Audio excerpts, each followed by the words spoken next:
Soul is one of Pixar's best productions. It's an enjoyable hour and 47 minutes.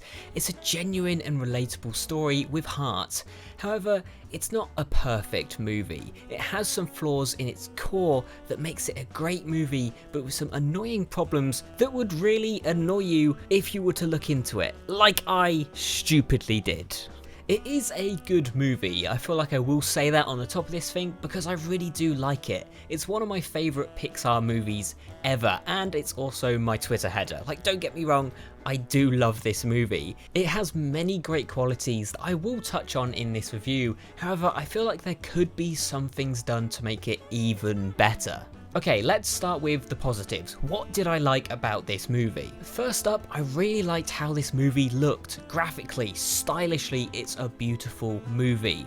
I think this is personally the highest level of animation from Pixar, and Pixar has always been on top of their game. Have you watched Toy Story recently? That holds up insanely well. It's really impressive. The lighting is beautiful. It's gorgeous and cinematic as all hell, and the lighting reflects where we are in the story. Along with the colour grading, it sets the mood and tone insanely well, especially in the jazz club scenes. The soft, warm light just absorbs you into the performance of jazz. It actually reminds me of this music video by Jeff Goldblum when he plays jazz. It matches really well, and it's a great way of telling the audience that the jazz club is a comfortable place and it's a welcoming place for Joe, without actually saying that to the audience. This movie was also a big leap in hair simulation, with a whole scene all about cutting hair. It's awesome to see how far they can push animation nowadays.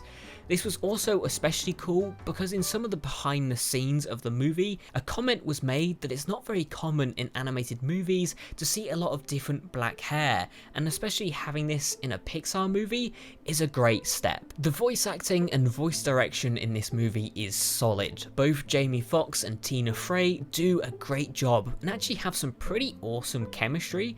They really do bring their characters to life and create a great bond between the pair.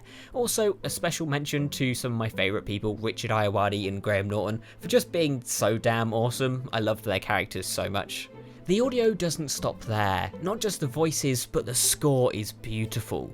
They don't just let it be a score, but they allow it to become part of the story by separating New York and the Great Beyond by the music. There's a funky futuristic music for the Great Beyond, which is quite a unique sound when you think about it, and then New York is jazzy and more classical based. It's just a great way of separating these two worlds and telling stories through music. I also love how self-contained and small this movie is, and this is a very double-edged sword here because there's part of this movie's pacing that I don't like. However, I do love how small this movie is. There's no real villains in this movie, there's no real big adventure. It's just a movie that deals with the issues it's exploring in quite a literal way. They don't try and hide this in the story, they do just make a movie about the purpose of life. I really do admire their bravery for doing this. This movie also doesn't beg for a sequel, it doesn't end with a real cliffhanger.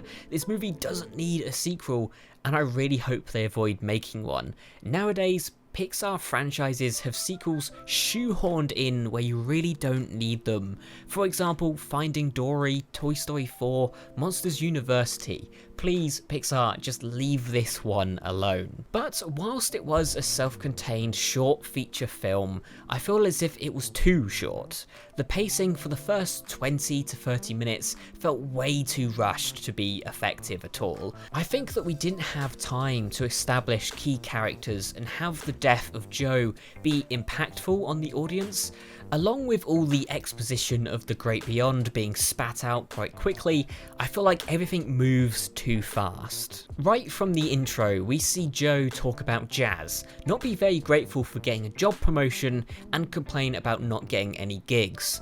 Then he dies. I believe we needed just 10 more minutes to establish that we should care about this guy, emphasize that he lost his dad more, have him connect to his students more, give us something to feel empathy for the guy. Just spend a little more time before getting everything in motion. This is why Finding Nemo works so well. Right from the start, we see that Marlin loses his partner, and the last thing that reminds him of her, their spawn, gets destroyed, and then the last remaining child, his only attachment, gets lost and abducted. Holy hell, do we feel sorry for this guy as the events are put into motion?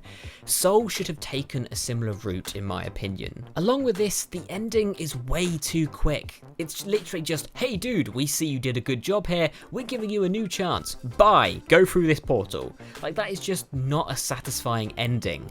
Yes, the joke that goes along with this is quite funny, but if we're going to end this movie on a big meaningful message, then make it a big deal. Don't have the character go back to Earth, but have them accept their fate and send the message of not to fear the end. I think ending it like that emphasizes the meaning of enjoying life and not to take it for granted.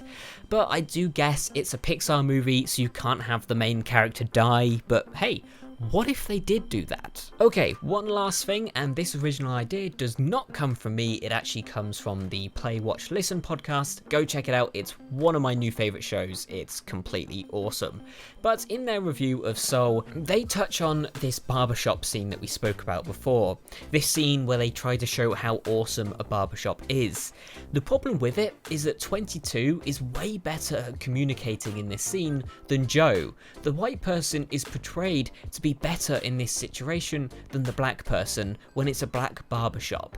It's not that I think this is offensive, and I'm definitely in no way qualified to talk about this thoroughly, but I just think this is a very odd decision. In fact, I personally think this scene should have come at the start before Joe dies, to further make us feel sorry for Joe as he dies just as he's starting to learn something. Soul is a beautifully crafted movie with few little errors. Technically, it's a marvel. The story is a great concept, it just needs to be more confident in itself, because at the moment, I don't think it is. You can tell 100% that love and care went into this, and I really hope it paid off for the team behind it. If you haven't watched it yet, go give it a try, you'll love it. That is my review of Soul. Thank you very much for watching. What did you think of Soul? Let me know in the comments down below. Don't forget to like, subscribe, and can you do me one more thing? Can you have a great day? Thank you.